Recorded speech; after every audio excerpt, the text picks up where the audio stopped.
Hello, I'm going to read Chapter 3 of Anne of Green Gables. Marilla Cuthbert is surprised. Marilla came briskly forward as Matthew opened the door, but when her eyes fell on the little odd figure in the stiff, ugly dress, with the long braids of red hair and the eager, luminous eyes, she stopped short in amazement. "Matthew Cuthbert, who's that?" she ejaculated. "Where is the boy?" "There wasn't any boy," said Matthew wretchedly. "It was only her." He nodded at the child, remembering that he had never even asked her name. "Oh, boy! There must have been a boy," insisted Marilla. "We sent word to Mrs. Spencer to bring a boy." "Well, she didn't. She brought her. I asked the station master. I had to bring her home. She couldn't be left there, no matter where the mistake had come in." "Well, this is a pretty piece of business," ejaculated Marilla. During this dialogue, the child had remained silent, her eyes roving from one to the other, all the animation fading out of her face. Suddenly she seemed to grasp the full meaning of what had been said. Dropping her precious carpet-bag, she sprang forward a step and clasped her hands. "You don't want me?" she cried. "You don't want me because I'm not a boy? I might have expected it. Nobody ever did want me. I might have known it was all too beautiful to last. I might have known nobody really did want me. Oh, what shall I do? I'm going to burst into tears." Burst into tears she did. Sitting down on a chair by the table, flinging her arms out upon it and burying her face in them, she proceeded to cry stormily. Marilla and Matthew looked at each other deprecatingly across the stove. Neither of them knew what to say or do. Finally, Marilla stepped lamely into the breach. Well, there's no need to cry so about it." "Yes, there is need." The child raised her head quickly, revealing a tear-stained face and trembling lips. "You would cry, too, if you were an orphan and had come to a place you thought was going to be home and had found that they didn't want you because you weren't a boy. Oh, this is the most tragical thing that ever happened to me." Something like a reluctant smile, rather rusty from long disuse, mellowed Marilla's grim expression. "Well, don't cry any more. We're not going to turn you out of doors tonight. You'll have to stay here until we investigate this affair. What's your name?" The child hesitated for a moment. "Will you please call me Cordelia?" she said eagerly. "Call you Cordelia? Is that your name?" "No, it's not exactly my name, but I would love to be called Cordelia. It's such a perfectly elegant name." "I don't know what on earth you mean. If Cordelia isn't your name, what is?" "Anne Shirley," reluctantly faltered forth the owner of that name. "But oh, please do call me Cordelia. It can't matter much to you what you call me if I'm only going to be here a little while, can it? And Anne is such an unromantic name." "Unromantic fiddlesticks," said the unsympathetic Marilla. "Anne is a real good, plain, sensible name. No need to be ashamed of it." "Oh, I'm not ashamed of it," explained Anne. "Only I like Cordelia better. I've always imagined that my name was Cordelia. At least I always have of late years.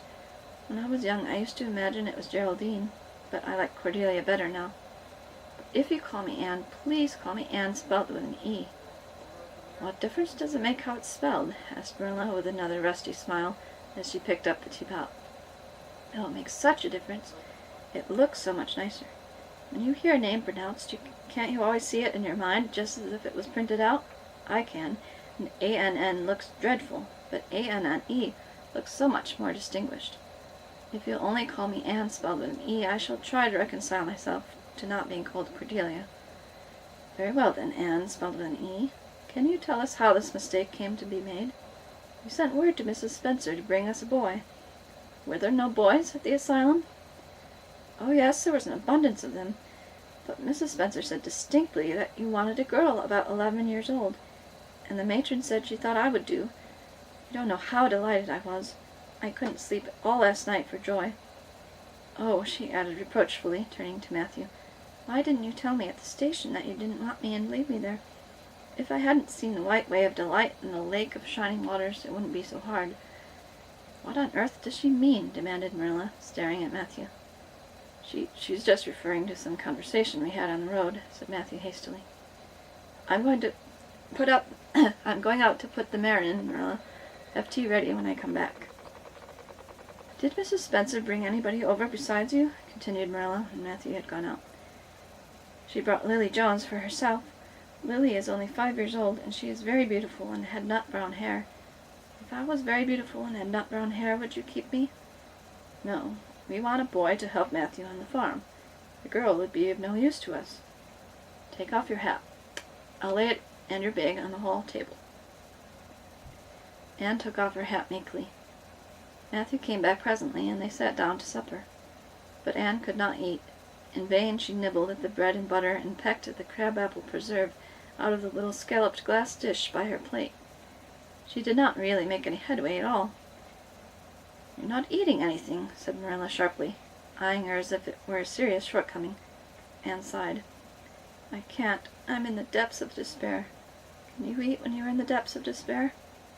"I've never been in the depths of despair, so I can't say," responded Marilla. "Weren't you? Well, did you ever try to imagine you were in the depths of despair?" "No, I didn't."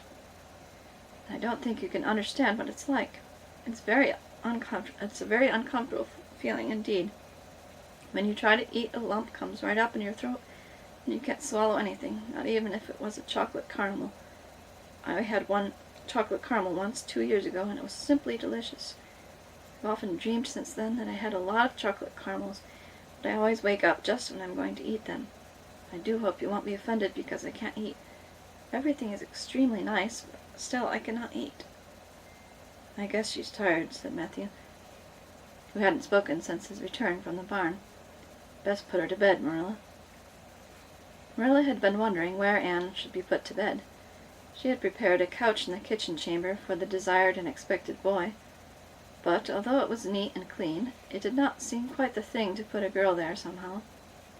But the spare room was out of the question for such a stray waif, so there remained only the East Gable room. Marilla lighted a candle and told Anne to follow her, which Anne spiritlessly did, taking her hat and carpet bag from the hall table as she passed. The hall was fearsomely clean. The little gable chamber in which she presently found herself seemed still cleaner. Marilla set the candle on a 3-legged, 3-cornered table and turned down the bedclothes. "I suppose you have a nightgown?" she questioned. Anne nodded. "Yes, I have 2. The matron of the asylum made them for me. They're fearfully skimpy.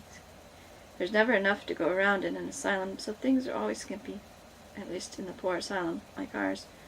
I hate skimpy night dresses, but one can dream just as well in them as in lovely trailing ones with frills around the neck. That's one consolation. Well, undress as quick as you can and go to bed. I'll come back in a few minutes for the candle. I daren't trust you to put it out yourself. You'd likely set the place on fire." When Marilla had gone, Anne looked around her wistfully. The whitewashed walls were so painfully bare and staring that she thought they must ache over their own bareness. The floor was bare, too, except for a round braided mat in the middle, such as Anne had never seen before. In one corner was the bed, a high, old-fashioned one, with 4 dark, low-turned posts. In the other corner was the aforesaid 3-corner table, adorned with a fat, red velvet pincushion hard enough to turn the point of the most adventurous pin. Above it hung a little 6-by-8 mirror. Midway between table and bed was the window, with an icy white muslin frill over it, and opposite it was the washstand. The whole apartment was of a rigidity not to be described in words, but which sent a shiver to the very marrow of Anne's bones. With a sob she hastily discarded her garments, put on the skimpy nightgown, and sprang into bed, where she burrowed face downward into the pillow and pulled the clothes over her head. When Marilla came up for the light, various skimpy articles of raiment scattered most untidily over the floor, and a certain tempestuous appearance of the bed were the only indications of any presence save her own.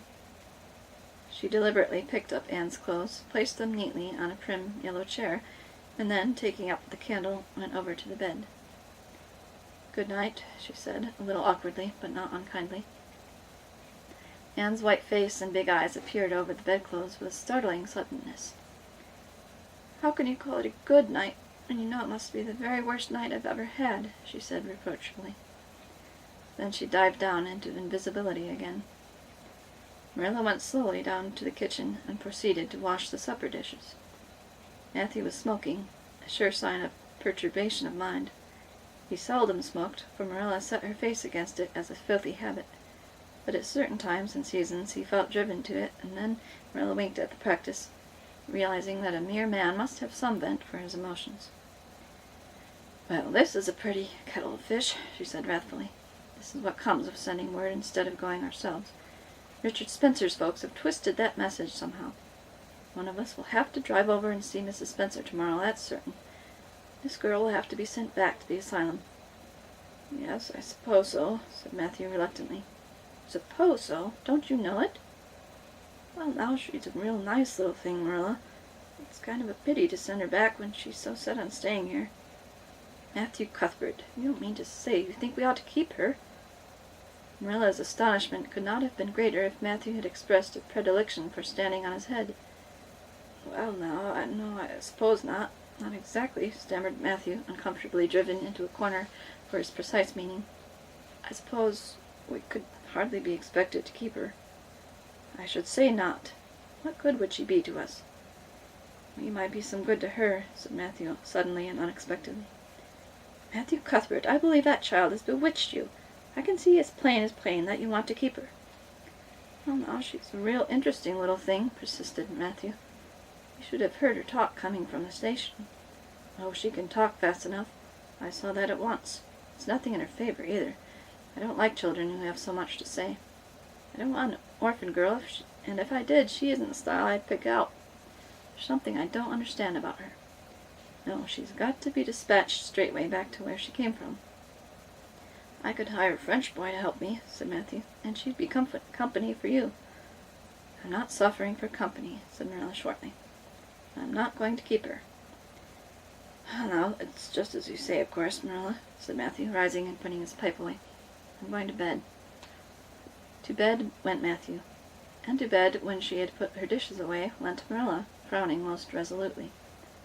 And upstairs, in the east gable, a lonely, heart-hungry, friendless child cried herself to sleep. End of chapter 3. Hope you can join us next time.